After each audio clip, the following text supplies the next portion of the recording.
ಆತ್ಮ ಭರವಸೆ ಇದ್ದಾಗ ನಮ್ಮನ್ನ ಯಾರು ಏನು ಮಾಡಲು ಸಾಧ್ಯವೇ ಇಲ್ಲ. ನಿಜವಾದ ಜ್ಞಾನಿ ಎಂದು ಅಂಜುಬುರುಕನಾಗಿ ಇರಲು ಸಾಧ್ಯವೇ ಇಲ್ಲ. ಅವನು ಧೃತಿ ಕೂಡ ಗೆಡುವುದಿಲ್ಲ.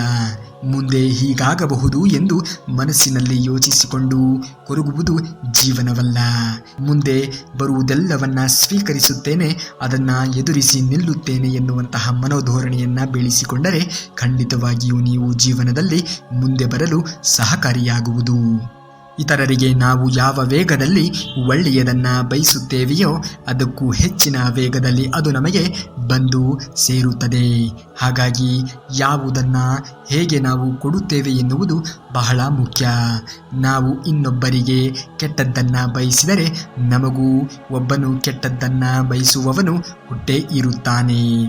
ನಾವು ಇತರರಿಗೆ ಒಳ್ಳೆಯದನ್ನ ಬಯಸಿದರೆ ಪರಮಾತ್ಮನು ಯಾವುದಾದರೂ ಒಂದು ರೂಪದಲ್ಲಿ ಬಂದು ನಿಮ್ಮ ಕಷ್ಟಕಾಲದಲ್ಲಿ ಕೈ ಹಿಡಿಯುತ್ತಾನೆ. ಇದು ಕಟು ಸತ್ಯ. ಶತ್ರು ಎಷ್ಟೇ ಋಣಾತ್ಮಕವಾಗಿ ಬಲಶಾಲಿಯಾಗಿದ್ದರೂ ಕರ್ಮದ ಫಲ ಎದುರಾದಾಗ ಶರಣಾಗತಿ ಹೊಂದಲೇಬೇಕು.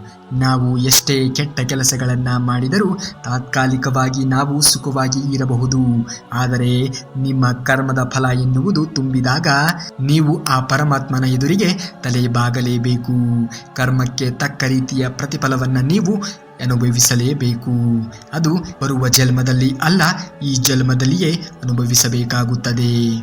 ಹಿಂಡಿದ ಹಾಲು ತಕ್ಷಣವೇ ಮೊಸರಾಗಲು ಹೇಗೆ ಸಾಧ್ಯವಿಲ್ಲವೋ, ಇಂದು ಮಾಡಿದಂತಹ ಪಾಪ ಕೃತ್ಯಗಳ ಫಲ ಎನ್ನುವುದು ತಕ್ಷಣಕ್ಕೆ ನಮ್ಮ ಅನುಭವಕ್ಕೆ ಬರದೇ ಇರಬಹುದು. ಅದು ಒಂದು ರೀತಿಯ ಬೂದಿ ಮುಚ್ಚಿದ ಕೆಂಡದಂತೆ ಸಮಯವನ್ನ ನೋಡಿ ಸರಿಯಾಗಿ ನಮ್ಮನ್ನ ಸುಡಲು ಪ್ರಾರಂಭಿಸುತ್ತದೆ.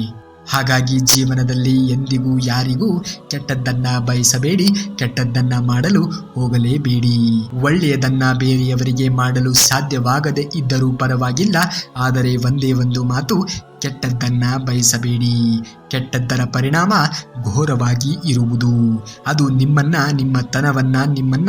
ಸರ್ವನಾಶ ಮಾಡಿಬಿಡುವುದು. ಎಚ್ಚರ.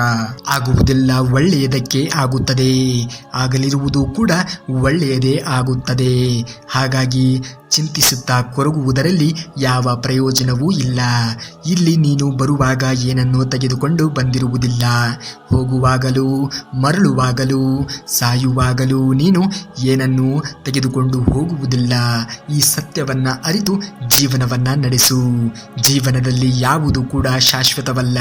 ಸ್ನೇಹ, ಸಂಬಂಧಿಕರು, ಯಾರೇ ನೆಂಟರು ಇದ್ದರೂ ಕೂಡ ಆ ಕ್ಷಣಕ್ಕೆ, ಆ ಕಾಲಮಾನಕ್ಕೆ ಅಷ್ಟೇ ಆಗಿರುತ್ತಾರೆ ಹೊರತು ಯಾರು ನಿನ್ನ ಜೀವನದ ಉದ್ದಕ್ಕೂ ಬರುವುದಿಲ್ಲ. ಈ ಪ್ರಪಂಚದಲ್ಲಿ ಜನರು ಯಾರಿಗೆ ಹೆದರದಿದ್ದರೂ ಈ ಎರಡು ವಿಚಾರಗಳಿಗೆ ಹೆದರಲೇಬೇಕು. ಒಂದು ಪಾಪ, ಇನ್ನೊಂದು ದ್ರೋಹ. ಈ ಪಾಪವನ್ನ ಮಾಡಿದವರು ಅವರ ಪಾಪಕ್ಕೆ ತಕ್ಕ ರೀತಿಯ ಪ್ರತಿಫಲವನ್ನ ಪಟ್ಟೇ ಪಡುತ್ತಾರೆ. ಅದು ಶಾಶ್ವತ. ಅದನ್ನ ತಪ್ಪಿಸಲು ಯಾರಿಂದಲೂ ಸಾಧ್ಯವಿಲ್ಲ. ನೀವು ಸದಾಕಾಲ ಇನ್ನೊಬ್ಬರಿಗೆ ಒಳ್ಳೆಯದನ್ನ ಬಯಸಿ ಇನ್ನೊಬ್ಬರ ಒಳಿತನ್ನ ಕುರಿತು ನೀವು ಯೋಚನೆಯನ್ನ ಮಾಡಿದ್ದೀರಿ ಎನ್ನುವುದಾದರೆ ಸದಾಕಾಲ ನೀವು ದೇವರ ಕೃಪೆಗೆ ಪಾತ್ರರಾಗುತ್ತೀರಾ. ದೇವರಿಂದ ನೀವು ವರವನ್ನ ಪಡೆಯುತ್ತೀರಾ. ಯಾರಾದರೂ ನಿಮ್ಮ ಬಗ್ಗೆ ಚುಚ್ಚಿ ಮಾತನಾಡುತ್ತಿದ್ದಾರೆ ಎನ್ನುವುದಾದರೆ, ಅವರು ನಿಮಗೆ ಪದೇ ಪದೇ ಅಪಮಾನಗಳನ್ನು ಮಾಡುತ್ತಿದ್ದಾರೆ ಎನ್ನುವುದಾದರೆ ಆ ಕ್ಷಣಕ್ಕೆ ನೀವು ಮೌನವಾಗಿ ಸುಮ್ಮನೆ ಇದ್ದು ಬಿಡಿ. ಏಕೆಂದರೆ ಅವರು ಮಾಡಿದಂತಹ ಪಾಪ, ಅವರು ಮಾಡುತ್ತಿರುವಂತಹ ಕೃತ್ಯಗಳಿಗೆ ತಕ್ಕ ರೀತಿಯ ಪ್ರತಿಫಲವನ್ನು ಇದೇ ಜೀವನದಲ್ಲಿ ಅನುಭವಿಸುತ್ತಾರೆ. ಒಂದು ವೇಳೆ ನೀವು ಪುಣ್ಯವಂತರಾಗಿದ್ದೀರಿ ಎನ್ನುವುದಾದರೆ ನಿಮ್ಮ ಕಣ್ಣೆದುರಿಗೆ ಅದನ್ನು ಗುರುತಿಸುತ್ತೀರಾ, ನಿಮ್ಮ ಕಣ್ಣೆದುರಿಗೆ ಅದನ್ನು ನೋಡುತ್ತೀರಾ. ಹಾಗಾಗಿ ಬರುವುದೆಲ್ಲವನ್ನ ಬಂದಂತೆ ಸ್ವೀಕರಿಸುವಂತಹ ಮನೋಧೋರಣೆಯನ್ನ ಬೆಳೆಸಿಕೊಳ್ಳಿ. ಯಾರೇ ಏನೇ ಹೇಳಿದರೂ ನೀವು ಖಂಡಿತವಾಗಿಯೂ ಶಾಂತವಾಗಿರಿ. ಏಕೆಂದರೆ ಬಿಸಿಲು ಎಷ್ಟೇ ಪ್ರಬಲವಾಗಿದ್ದರೂ ಸಾಗರವನ್ನ ಸುಡಲು ಸಾಧ್ಯವೇ ಇಲ್ಲ. ಹಾಗಾಗಿ ಬೇರೆಯವರು 1000 ರೀತಿಯ ಮಾತನಾಡಿದರೂ ನೀವು ನಿಮ್ಮತನವನ್ನ ಎಂದಿಗೂ ಬಿಟ್ಟು ಬಾಳಲು ಹೋಗಬೇಡಿ. ಏಕೆಂದರೆ ಅವರು ಮಾಡಿದ್ದು ಅವರೇ ಅನುಭವಿಸುತ್ತಾರೆ. ನಿಮ್ಮನ್ನ ಅವರು ಏನು ಮಾಡಲು ಸಾಧ್ಯವೇ ಇಲ್ಲ.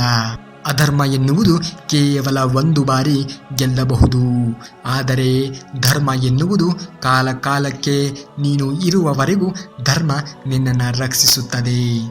ಕೊನೆಗೆ ಧರ್ಮವೇ ಗೆಲ್ಲುವುದು, ನೆನಪಿರಲಿ. ನೀನು ಎಷ್ಟೇ ಒಳ್ಳೆಯ ವ್ಯಕ್ತಿಯಾಗಿದ್ದರೂ ನಿನ್ನ ಬಗ್ಗೆ ಅಂಕುಡೊಂಕಾಗಿ ಮಾತನಾಡುವ ವ್ಯಕ್ತಿಗಳು ಇದ್ದೇ ಇರುತ್ತಾರೆ. ನಿನ್ನ ಬಗ್ಗೆ ಮಾತನಾಡುವ ವ್ಯಕ್ತಿಗಳನ್ನ ಕುರಿತು ನೀನು ಯೋಚಿಸಬೇಕಾಗಿಲ್ಲ. ಸದಾ ನಿನ್ನ ಕಾರ್ಯದಲ್ಲಿ ನೀನು ಭಗ್ನರಾಗಿದ್ದರೆ ಅದೇ ನೀನು ಅವರಿಗೆ ಕೊಡುವಂತಹ ತಕ್ಕ ಉತ್ತರವಾಗಿರುತ್ತದೆ. ಹಾಗಾಗಿ ಮಾತನಾಡುವ ವ್ಯಕ್ತಿಗಳ ಬಗ್ಗೆ, ಟೀಕೆ ಟಿಪ್ಪಣಿಗಳನ್ನ ಮಾಡುವ ವ್ಯಕ್ತಿಗಳ ಬಗ್ಗೆ ಎಂದಿಗೂ ಯೋಚಿಸುವ ಅವಶ್ಯಕತೆ ಇರುವುದಿಲ್ಲ. ಸದಾ ನಿನ್ನ ಕಾರ್ಯದಲ್ಲಿ ಭಗ್ನರಾಗಿದ್ದರೆ ಅದಕ್ಕೆ ಅವರೇ ನಿನ್ನ ಉತ್ತರವನ್ನ ಕಂಡುಕೊಳ್ಳುತ್ತಾರೆ.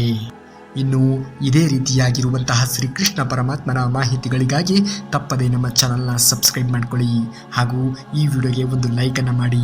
ಮುಂದಿನ ವಿಡಿಯೋದಲ್ಲಿ ಸಿಗುವವರೆಗೂ ಧನ್ಯವಾದ. ಕರುನಾಡಿಗೆ.